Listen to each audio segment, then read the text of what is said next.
Meus irmãos, o texto dessa noite é o Salmo 146.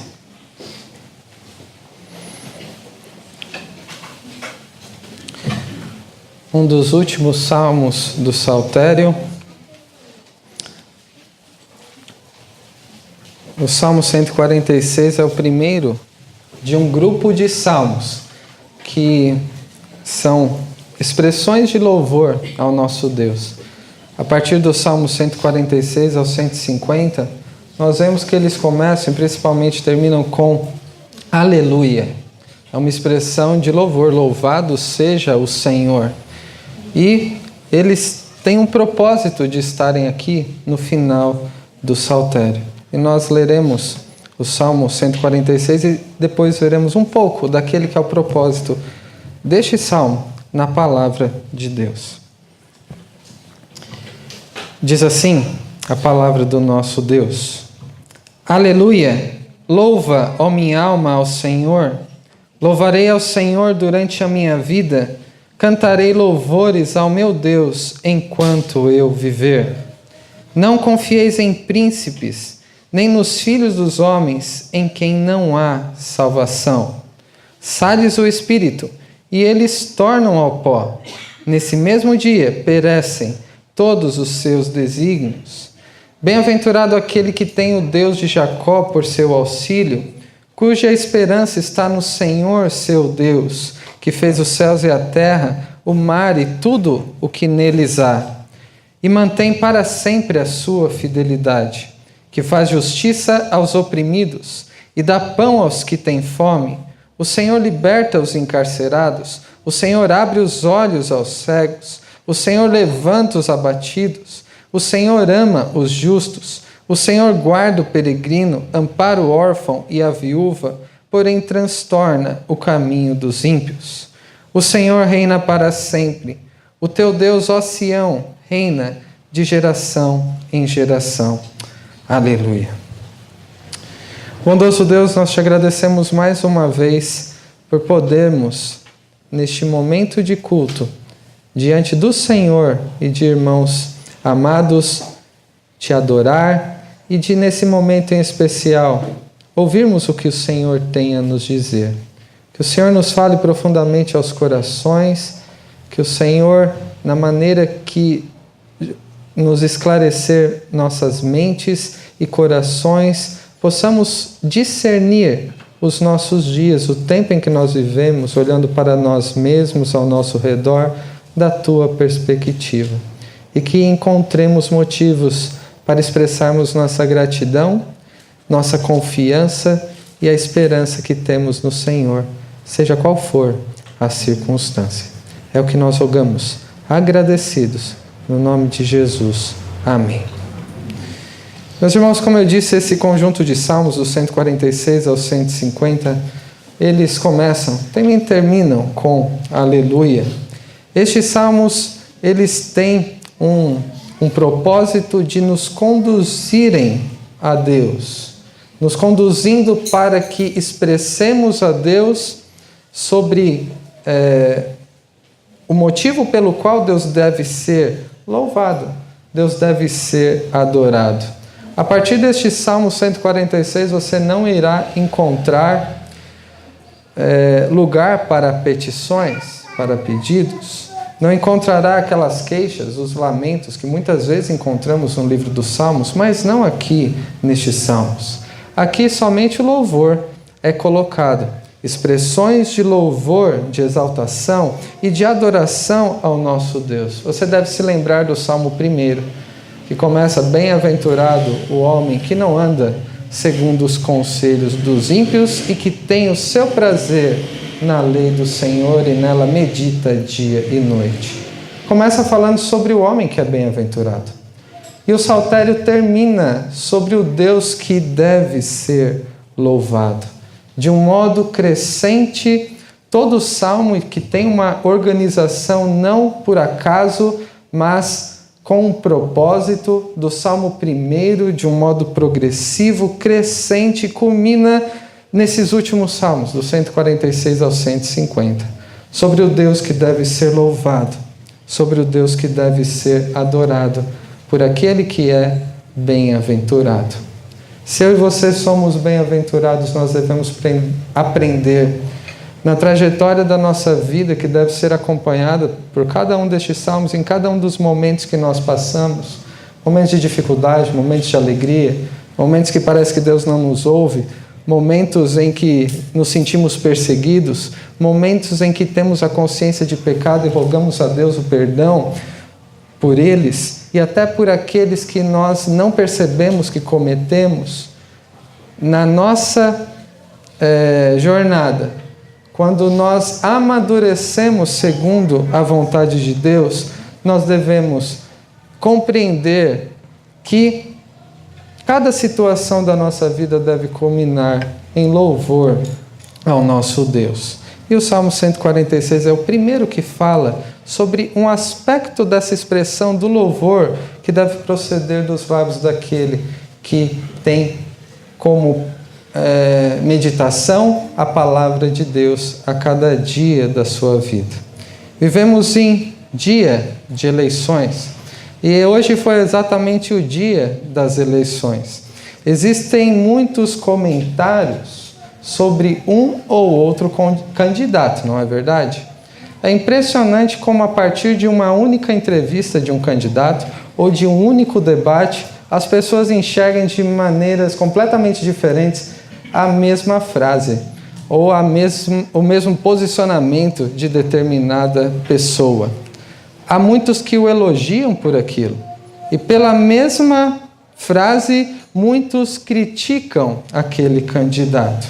Alguns expressam a sua confiança indo pela direita e os outros expressam a sua confiança indo pela esquerda. Existem reais preocupações com relação ao governo, com relação aos nossos governantes. E devemos compreender qual que é a vontade de Deus no que diz respeito a mim e a sua postura no contexto em que nós vivemos, num período de eleições. Ficamos preocupados com o futuro da nossa nação de alguma maneira, em alguma medida. Alguns ficam preocupados se determinado partido ou governante assumir, ficaremos parecidos com algum tipo de país aqui da América Latina, ou se o outro assumir, caminharemos para o norte de algum outro partido ou de algum outro tipo de governo que existe no nosso mundo. O fato é que todos nós, em alguma medida, temos preocupações com relação ao governo. Muito é dito sobre muitas pessoas. A confiança nestes candidatos ao governo é demonstrada naquelas que são as expectativas que nós temos e que muitas vezes nós ouvimos destes mesmos candidatos. É verdade que ultimamente nós temos visto mais ataques um ao outro do que propostas de governo. Mas aqueles que se propõem a esboçar algum tipo de promessa, algum tipo de pretensão se chegar ao poder, prometem que tipo de coisa? Eu vou acabar com a corrupção. Eu sou alguém honesto e vou fazer justiça no meu governo. Outros falam a respeito de plano de reforma trabalhista com relação à vida profissional que nos afeta tanto, com relação ao próprio sustento das pessoas. Outros falam sobre a saúde, a importância que a saúde tem num plano de governo de algum candidato. E outros falam sobre a importância da educação, desde a educação básica e chegando até cursos superiores ou de pós-graduação. E eu quero te fazer uma pergunta. E a pergunta não vai ser quem está à frente na contagem das urnas. Nas últimas eleições, eu reparei alguns que estavam se atualizando durante o culto. Não foi aqui, não se preocupem. Eu não estava aqui nessa época. Mas na expectativa grande de como será que está, o que nos aguarda. Antes de entrar aqui, pipocou uma mensagem no WhatsApp dizendo que talvez não tenha terminado hoje as eleições. E qual que é a expectativa que você tem com relação ao nosso futuro como país. Com relação a estas eleições que nós participamos hoje e que a maioria de nós aqui teve que ter algum tipo de decisão com relação ao voto. Se todos os seus candidatos forem eleitos, o quanto você espera que melhore? E se aqueles opositores forem eleitos, você está pessimista, fatalista ou otimista? Não pode estar. Quando eu estava chegando em casa hoje, eu dei uma passada na minha casa antes de ir votar. Encontrei com uma vizinha que é bem envolvida na questão política e ela me deu aquele cartão, aquela cola já preenchida com as sugestões que ela tinha, dizendo: eu conto com vocês, falando para mim e para Adelaide. Eu falei para Adelaide: veja quais são os candidatos. E depois que a Adelaide falou, eu falei: impressionante, ela não acertou nenhum que a gente escolheu. Mas se acertasse, se aquela folhinha que a gente recebeu for exatamente aqueles que assumirão o poder, não foram nenhum daqueles que nós escolhemos, o que nós podemos esperar? E a pergunta que eu quero fazer antes de começarmos a tratar aqui de um modo mais específico do Salmo é: qual a expectativa que você tem? Expectativa que seja igual a talvez 20 anos atrás, ou a 40, eu ainda não estava por aqui, ou há 50 anos aí que era bom. Na verdade, quando foi que a situação esteve boa com relação aos governos? Como diz o autor de Eclesiastes: geração vai, geração vem, mas a terra permanece para sempre. Levanta-se o sol e põe-se o sol, e volta ao seu lugar onde nasce de novo. O que foi é o que há de ser, e o que se fez, isso se tornará a fazer. Nada há, pois, novo debaixo do sol. Há alguma coisa que se possa dizer: vê, isto é novo? E qual a resposta que é dada pelo sábio, autor de Eclesiastes? Não. Já foi nos séculos que foram antes de nós. Já não há lembrança das coisas que precederam, e das coisas posteriores também não haverá memória entre os que hão de vir depois delas. Queremos algo de novo? Até um partido agora que diz que será algo novo. Não há nada novo debaixo do sol. Desde que no Éden a estrutura que tinha como princípio de autoridade de Deus governar todas as coisas e dar o seu mandato ao homem para que ele, compartilhando com a sua mulher, os dois se submetessem ao senhorio de Deus nas suas vidas, sempre houve corrupção, não causada por parte dos políticos, mas pelo pecado do coração humano. Qual é a nossa real expectativa? Se a boca fala do que está cheio o coração, que é o que o próprio Senhor Jesus diz, então de fato é assim, de quem nós devemos falar bem? De qual governante eu e você devemos falar bem? Em qual devemos botar fé? Expressar a nossa confiança. O Salmo começa com uma expressão, aleluia, e termina também com essa expressão, aleluia. Aleluia quer dizer louvado seja Deus. E esse aleluia para nós não parece, mas está no plural. Para nós o plural seria aleluias, né? Mas aqui o aleluia no hebraico é no plural. Há o lugar na nossa vida para uma convocação, um ajuntamento para que louvemos a Deus, para que adoremos a Deus. Não é isso que estamos fazendo aqui nessa noite? Juntos, expressando que Deus, Ele é digno de louvor, Ele merece ser elogiado por tudo que Ele já fez no passado, pelo que Ele continua fazendo no presente e pelo que Ele fará ainda no futuro, que Ele prometeu. nós fazemos isso conjuntamente. E o salmista começa assim: aleluia, louvemos ao Senhor. Mas dizer de um modo coletivo e descomprometido não é a intenção do salmista. Depois de declarar essa convocação ao louvor coletiva, comunitária, ele se compromete com aquilo que ele deve dizer, sobre o que ou sobre quem ele deve colocar a sua confiança. E ele diz: louva, ó minha alma, ao Senhor. O louva, ó minha alma, ao Senhor indica que, além de ser o desejo de Deus de ser adorado num momento como esse, de ser louvado aqui entre essas quatro paredes, que é um lugar de culto que Deus colocou aqui neste bairro, ele também deve ser louvado por mim e por você.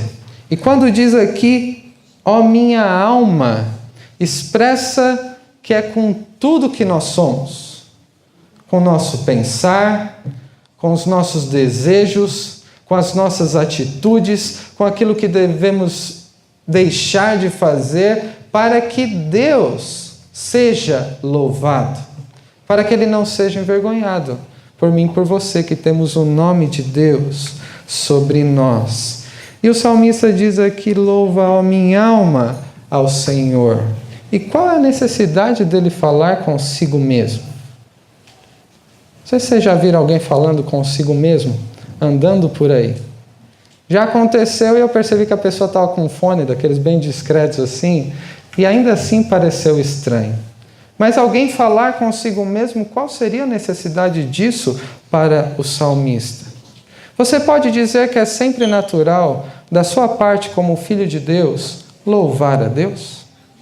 É algo que você faz naturalmente, ou muitas vezes isso demanda um esforço? Talvez seu esforço seja acordar cedo. Talvez seu esforço seja permanecer acordado no culto. Talvez o seu esforço seja para se dedicar mais a Deus, para ter o discernimento de dizer a Deus, mesmo quando você teme falar a respeito de Deus onde você está, de maneira que você tem que convocar a si mesmo. E eu tenho que convocar a mim mesmo: louve, ó minha alma, ao Senhor. Isso é uma resolução, uma decisão pessoal que cada um de nós deve fazer. Eu decidi louvar ao Senhor com tudo o que eu sou, com meu falar, com meu agir, com meu pensar. E não é algo somente em alguns momentos, mas durante toda a minha vida. Não é isso que o salmista diz no versículo 2? Eu louvarei ao Senhor durante a minha vida e cantarei louvores ao meu Deus enquanto eu viver. O salmista aqui, ele está decidido a falar bem a respeito de Deus, tanto em momentos como esse, que é bem fácil, não é? Não é agradável estarmos juntos? E como um coral, cantarmos o que nós cantamos? Que Deus está assentado no trono, reinando sobre todas as coisas, expressando: Maranata, vem Senhor Jesus. Mas quando saímos daqui, nos envolvemos tanto com as questões da nossa vida, e quantas vezes na nossa semana a gente expressa isso de alguma maneira: Senhor, eu desejo que o Senhor venha. Volte, porque estar contigo é incomparavelmente melhor do que a melhor situação que eu possa passar neste mundo. Eu e você devemos nos comprometer a cada dia a congregar-nos aqui, seja mais fácil, seja mais difícil, seja no momento em que nos dirigimos para cá, exultantes, saltitantes, e outras manifestações de alegria, ou até mesmo nos arrastando. Mas mesmo quando nós estamos nos momentos de fragilidade, eu e você devemos demonstrar esse comprometimento de louvar ao Senhor.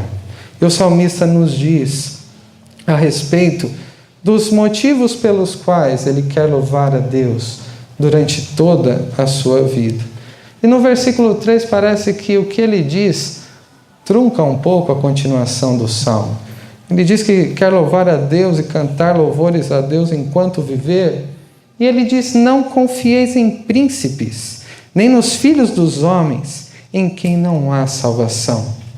Sai-lhes o espírito e eles tornam ao pó. Nesse mesmo dia perecem todos os seus desígnios.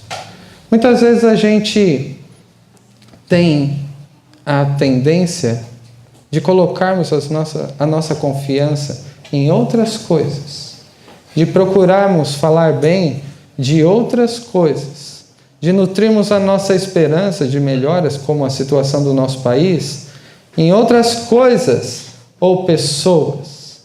Além de termos um comprometimento em louvarmos a quem Deus é, ao próprio Deus, e por tudo que Ele tem feito, seja uma situação boa ou ruim, devemos, além de louvá-lo, colocar a nossa confiança, não em homens. E o que temos ouvido nos últimos dias ou nos últimos meses, talvez até anos, é muito falatório elogiando alguns tipos de governantes. E muita maledicência com relação a outros tipos de governantes. É verdade que eu e você devemos ter discernimento, até mesmo ao ouvirmos um noticiário, ao identificarmos nas notícias que recebemos por WhatsApp, ou pelo Facebook, ou pelo comentário de alguém, qual que é a verdade, o que pode ser considerado fake news, como muitas vezes é lembrado por aí. Mas eu e você temos uma tendência natural de colocarmos a nossa confiança em outras pessoas que não em Deus. E o salmista diz que nós devemos nos comprometer em adorar, em louvar a Deus e não colocar a nossa confiança em nenhum tipo de homem. Pode ser até o maior, as mulheres estão incluídas, tá? Nenhum tipo de ser humano, seja quão poderoso ele for. Aqui diz príncipes ou filhos dos homens. Muitas vezes a gente pode colocar expectativa, ainda mais num período de eleição, que se aquele candidato ganhar, aí que vai ser bom. Estaremos seguros, porque ele é a favor do porte de arma. Estaremos perdidos, porque ele é a favor do aborto. Estaremos condenados, porque ele defende algum outro tipo de bandeira que é anticristã. Mas pode ser o melhor candidato do mundo. Por mais perfeito que seja, o que o salmista nos lembra aqui, e aqui não diz respeito somente a candidatos políticos a cada 2 ou 4 anos. Diz respeito a qualquer pessoa. Muitas vezes você pode colocar confiança no seu chefe que está te possibilitando um emprego. Você pode colocar esperança na sua família para que você tenha alegria e satisfação. Você pode colocar a sua expectativa no pastor que tem todas as respostas do mundo para qualquer problema que você tem. Seja qual for a pessoa em que você coloca a sua confiança. O salmista diz o quê? Não confie em pessoas. Não coloque a sua confiança num ser humano, porque em nenhum ser humano há salvação. E por quê? Porque eles são pecadores. Eles, quando morrem, voltam ao pó, e aqui ecoa o que Deus disse a Adão depois do pecado: você vai com fadigas trabalhar a terra para obter o alimento até que tornes ao pó, porque você foi feito do pó. Por mais inteligente, sábio, por mais poderoso, aparentemente confiável, influente que alguém possa ser, é pecador como eu e como você. E eu e você não podemos colocar a nossa confiança em qualquer que seja a pessoa, porque por mais que tenham boas ideias, bons projetos, não tem poder para colocá-los em prática. Antes de criticarmos algum político, talvez devêssemos pensar que mesmo que ele queira fazer tudo o que ele planeja, será que ele tem poder para fazer isso? Será que ele tem condição? E mesmo que esteja num caminho aparentemente certo, o que é a vida? Num dia ele pode estar vivo, no outro ele pode estar morto, ou quase morto. Qual é a confiança que eu e você podemos colocar em qualquer humano? A resposta do salmista é nenhuma. E pode ser um tanto quanto pessimista essa perspectiva do salmista. E seria mesmo se o salmo acabasse no versículo 4. Mas ele continua no versículo 5, que diz: bem-aventurado é aquele que tem o Deus de Jacó por seu auxílio, cuja esperança está no Senhor, seu Deus, que fez os céus e a terra, o mar e tudo que neles há, e mantém para sempre a sua fidelidade. Se eu e você confiarmos em homens, nós estamos perdidos. E eu disse em um dos nossos encontros recentes que as eleições são uma forte lembrança disso. Diante da urna, ou pensando na cola para a urna, você não ficou preocupado? Se eu depender desses daqui, eu estou perdido. E de fato, estaremos. Mas enquanto estão perdidos aqueles que colocam a sua confiança em qualquer ser humano, em quem não há salvação, ainda que tenha no nome Messias, o versículo 5 nos lembra que bem-aventurado, abençoado é aquele que tem o Deus de Jacó por seu auxílio. Quem é o Deus de Jacó? Várias vezes você pode ver nesse salmo o nome Senhor com todas as letras maiúsculas, que é o próprio nome de Deus, que é revelado no momento que Deus faz aliança, que Deus fala com Moisés para a libertação do povo do Egito. O nome Senhor em todas as letras maiúsculas aponta para isso. Mas o versículo 5 começa falando do Deus de Jacó. Jacó, Israel. Nos lembrando sobre o que aconteceu após a tragédia do Éden. Quando qualquer tipo de esperança e confiança na humanidade foi se deteriorando por causa do pecado. E Deus, Ele se revela a Abraão e faz uma aliança prometendo abençoar e ser o Deus daquela descendência, daquele homem. E depois, Jacó, o seu nome é mudado e os seus filhos, eles têm os nomes das tribos de Israel. E o salmista está querendo nos lembrar da história quando ele se refere ao Deus da aliança, pelos nomes de Deus que são descritos aqui. Pelo nome Deus de Jacó que nos é lembrado. E quem confia neste Deus é bem-aventurado. Quem é auxiliado por este Deus, que coloca a esperança nesse Deus, que é o Criador dos céus e da terra, e não somente criou todas as coisas, mas mantém todas as coisas para sempre. E Ele é fiel para sempre, Ele cumpre as suas promessas. Este pode ter algum tipo de esperança enquanto vive nesse mundo. Somente é bem-aventurado quem coloca a esperança no Deus que é digno de ser louvado. Como nós estamos louvando a este Deus aqui, o único Deus verdadeiro, mediante Cristo que Ele enviou para nos salvar. Quando eu e você nos comprometemos com a nossa vida a falarmos a respeito do Deus Criador que tem cuidado de nós, do motivo da nossa esperança, do motivo da nossa alegria, mesmo em momentos de dificuldade. E o salmista continua falando a respeito de quem Deus é e do que Ele faz. O Deus de Jacó, que é digno de confiança e que é o motivo da nossa esperança. O Deus Criador, que na sua providência também cuida de nós, cuida do seu povo de um modo especial. E Ele mantém para sempre a sua fidelidade. Ele é o Deus que faz justiça aos oprimidos e dá pão aos que têm fome. Lembrem-se daquelas propostas de governo que eu falei no início, sobre corrupção, justiça e injustiça, sustento, acabar com a fome e outras questões que aparecem aqui. Então, o Deus Criador, que é fiel, Ele cumpre as suas promessas, não é como candidatos que prometem e não cumprem, mas este Deus, o que Ele prometeu, Ele cumpre.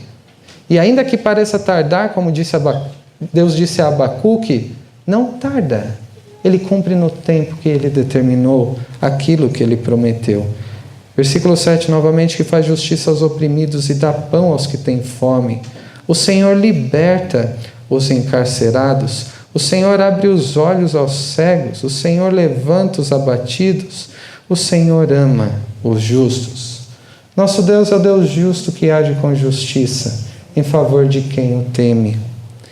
É aquele que nos sustenta e alimenta a cada dia, não outros que têm influência sobre nós, que nos criam dificuldades muitas vezes pelo tipo do governo, ou muitas vezes na dependência de algum chefe, ou do bom humor ou do mau humor que corremos riscos. Quem nos sustenta, quem cuida de nós, é o próprio Deus, se é que de fato eu e você somos filhos de Deus.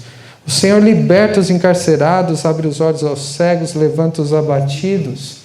E aqui nós encontramos uma descrição que aponta para nós, muito claramente para o Senhor Jesus, que demonstrou a sua autoridade sobre todas as coisas quando Ele deu vista aos cegos. Aos surdos Ele fez ouvir. E Ele libertou encarcerados? Ele foi preso, né? Outros foram presos por amor a Ele. Mas Ele liberta da escravidão do pecado a todo aquele que o confessa como Senhor e Salvador e que se arrepende dos seus pecados e coloca a sua confiança nele, não em si mesmo, nem em outras coisas. E por que Deus faz isso? Porque Deus, Ele ama os justos. Ele não pretende receber algo de nós, no sentido de fazermos por merecer para que Ele nos abençoe. O fato é que Ele nos amou antes da fundação do mundo e Ele demonstra o seu cuidado para conosco da salvação, na providência e até a consumação de todas as coisas. Seja qual for o tipo de governo que vier sobre nós, seja qual for o tipo de dificuldade que possa nos sobrevir, ou o tipo de conforto, tudo que nós precisamos provém do Senhor, e até mesmo em situações de injustiça e de dificuldades, Deus não está alheio, porque Ele governa todas as coisas. O Senhor nos ama, ama aqueles que lhe pertencem, ama os justos. O Senhor também, versículo 9, guarda o peregrino, ampara o órfão e a viúva. Deus está atento às necessidades daqueles que podem ser até os mais insignificantes, como o órfão e a viúva, aqueles mais necessitados, muitas vezes marginalizados. Deus está atento a essas necessidades.